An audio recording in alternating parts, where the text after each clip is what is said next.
नमस्कार दोस्तों, स्वागत है आपका द न्यूज लॉन्चर के इस यूट्यूब मंच पर। दोस्तों, पार्टी में या किसी राजनीतिक दल में अनुशासनहीनता की परिभाषा क्या होती है? अनुशासनहीनता के दायरे में क्या आता है? क्या वही सब चीजें अनुशासनहीनता है जो किसी रिमोट कंट्रोल से बोली जा रही है? क्या वही सब चीजें अनुशासनहीनता है जो आंतरिक लोकतंत्र के लिए बोली जा रही है? अब भारतीय जनता पार्टी के अंदर जो पार्टी विद द डिफरेंस की बात करती है, अनुशासनहीनता का आरोप कथित तौर पर दो उप मुख्यमंत्रियों के ऊपर लग रहा है और दोनों उप मुख्यमंत्री उत्तर प्रदेश के हैं। वैसे आजकल भारतीय जनता पार्टी ने कई राज्यों में, ज्यादातर बड़े राज्यों में एक जोड़ा उप मुख्यमंत्री का प्रयोग शुरू किया है, एक जोड़ा डिप्टी सीएम। चाहे राजस्थान की बात करें, मध्य प्रदेश की बात करें, छत्तीसगढ़ की बात करें, बिहार की बात करें, उत्तर प्रदेश की बात करें, एक जोड़ा डिप्टी सीएम आपको दिखाई देंगे। नरेंद्र मोदी जब सीएम थे, जब वो मुख्यमंत्री थे, तब कोई डिप्टी सीएम का नाम किसी ने नहीं सुना था। लेकिन दूसरे मुख्यमंत्रियों के साथ जो पद संविधान में वर्णित नहीं है, जिसका कोई जिक्र संविधान में नहीं है, उप मुख्यमंत्री का पद, वो दो यानी एक जोड़ा उप मुख्यमंत्री बनाए गए। और एक जोड़ा उप मुख्यमंत्री उत्तर प्रदेश में जो बनाए गए, इसके पहले भी दो बनाए गए थे और उसमें से एक को रुखसत कर दिया गया, एक पुराने वाले रह गए और एक नए वाले आ गए। और इन दोनों उप मुख्यमंत्रियों के हाल के कुछ आचरण को अनुशासनहीनता के दायरे में लाने की तैयारी की जा रही है। सवाल यह है कि अनुशासनहीनता क्या की है केशव प्रसाद मौर्य और ब्रजेश पाठक ने? कौन सा पार्टी विरोधी काम किया है केशव प्रसाद मौर्य और ब्रजेश पाठक ने? कई तरह की बातें कही जा रही है।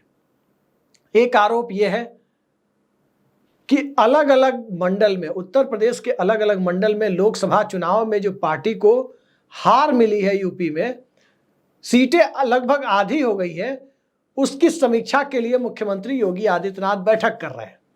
और उन बैठकों के दायरे में देखा जाए तो जिस प्रयागराज मंडल से केशव प्रसाद मौर्य आते हैं, वहीं वो चुनाव भी हारे थे विधानसभा का, बावजूद उन्हें डिप्टी सीएम बनाया गया। वो उस बैठक में नहीं पहुंचे थे। लखनऊ मंडल, जिस इलाके से ब्रजेश पाठक आते हैं, वहां की समीक्षा बैठक जब योगी आदित्यनाथ ने ली और भाजपा ने ली, उसमें ये नहीं पहुंचे ब्रजेश पाठक जी। और जब मुरादाबाद मंडल की बैठक हुई तो प्रदेश अध्यक्ष भूपेंद्र चौधरी नहीं पहुंचे। तो क्या अनुशासनहीनता इसे माना जाना चाहिए? ये पार्टी का आंतरिक मामला है, अनुशासनहीनता है या नहीं है। लेकिन बात इसके आगे की है, आखिर कौन सी परिस्थितियां हैं कि उत्तर प्रदेश में, जहां कुछ दिनों पहले तक ठीकरा मुख्यमंत्री आदित्यनाथ के सर पर फोड़ने की तैयारी हो रही थी, अब उप मुख्यमंत्रियों के सर पर फोड़ा जा रहा है। क्या उप मुख्यमंत्रियों को पहले से किसी ने लंबे लंबे वादे कर दिए, ऊंचे ऊंचे आश्वासन दे दिए और उसके बाद उनके पीछे से अपना समर्थन खींच लिया है? क्या ये हो रहा है? जाहिर सी बात है कि जो व्यक्ति चुनाव हार कर उप मुख्यमंत्री बना हो, वो व्यक्ति बिना किसी ऊपरी आदेश के ऐसा नहीं कर सकता कि वो बैठकों में ना जाए। संगठन सत्ता से बड़ा होता है, लगातार दिल्ली लखनऊ की दौड़ लगाता रहे, वो ऐसा नहीं कर सकता बिना किसी ऊपर के वरदहस्त के। ठीक इसी तरह जो व्यक्ति बहुजन समाज पार्टी से आया, उसे लोकसभा हारने के बाद फिर से बसपा को छोड़कर भाजपा की तरफ रुख किया, विधानसभा का टिकट मिला, जीत करके आया, वो व्यक्ति यदि डिप्टी सीएम है और वो व्यक्ति यदि किसी बैठक में नहीं जाता है या कोई दूसरे आरोप उसके ऊपर लगते हैं, तो उसे अनुशासनहीनता के दायरे में माना जाएगा। क्या वो व्यक्ति जो दूसरी पार्टी से आया है, क्या बिना किसी इशारे के वो इस तरह की हरकतें कर सकता है? ये कई सारे सवाल हैं जो ब्रजेश पाठक और केशव प्रसाद मौर्य को लेकर जो अनुशासनहीनता की कार्रवाई की खबरें आ रही हैं, होगी या नहीं होगी भाजपा जाने, लेकिन जो अनुशासनहीनता को लेकर उन्हें उन पर दोष मढ़ने, उनके मत्थे इन चीजों को मढ़ने की तैयारी हो रही है, वो भारतीय जनता पार्टी के लिए दरअसल एक शुभ संकेत नहीं है। एक अजीब सी परिस्थिति में बीजेपी को खड़ा करती है।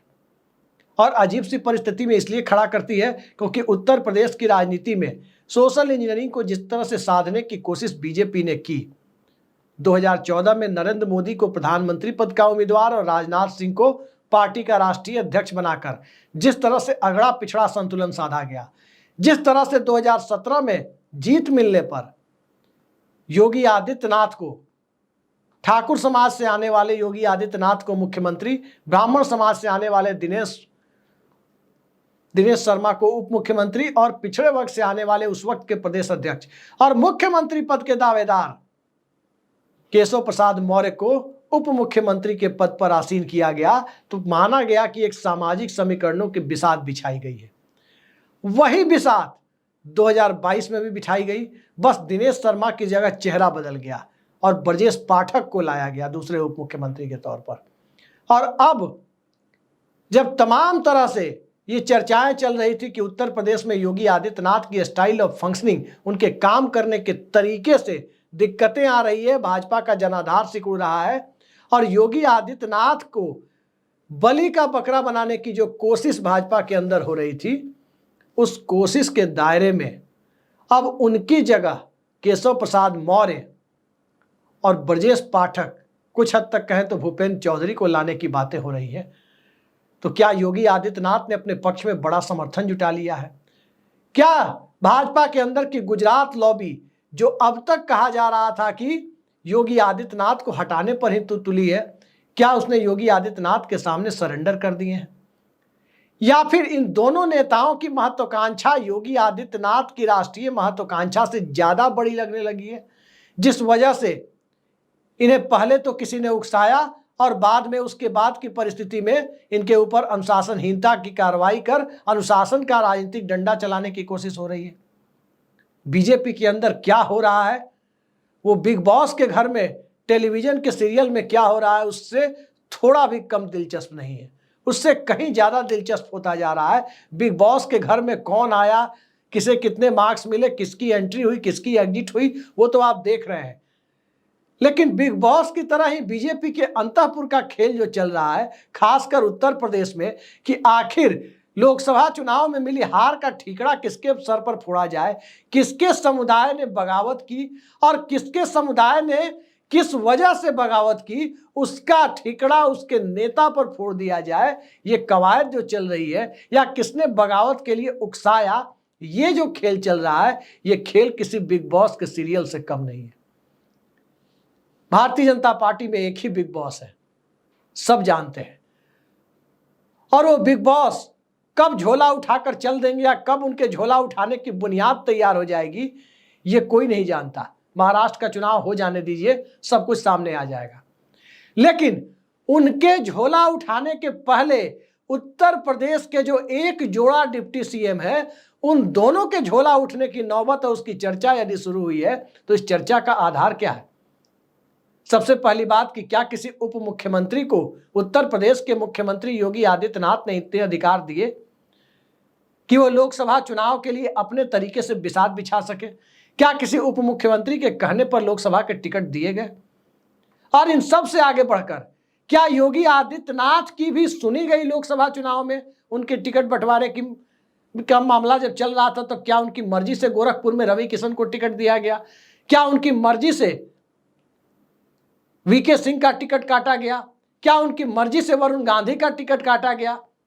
ये कई सवाल जब एक साथ खड़े हो रहे हैं, तो मर्ज कहीं और, इलाज कहीं और ढूंढने की कवायद में भारतीय जनता पार्टी पूर्व उप मुख्यमंत्री के टैग के साथ राजनीति करने वाले लोगों का एक और जोड़ा तो तैयार नहीं कर रही है।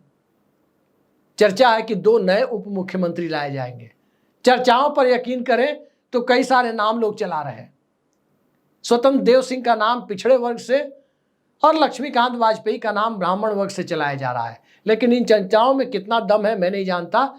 चर्चाएं चलनी शुरू हुई है। उत्तर प्रदेश में लोकसभा में मिली हार का स्केपगोट किसे बनाया जाए, किसके सर पर ठीकरा फोड़ा जाए, इसके लिए उपयुक्त व्यक्ति की तलाश शुरू हो गई है।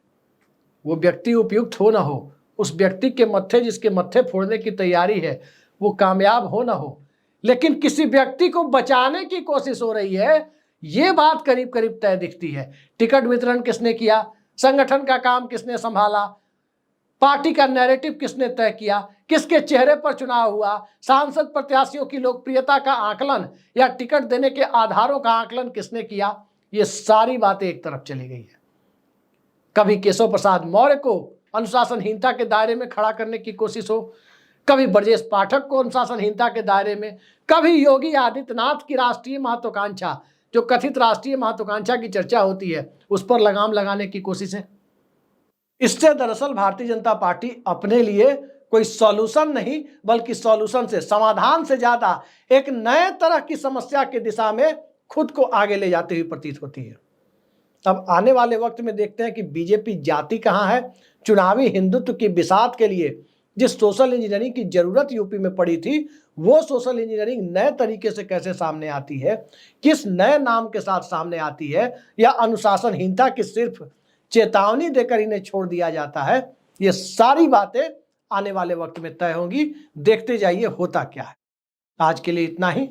नमस्कार।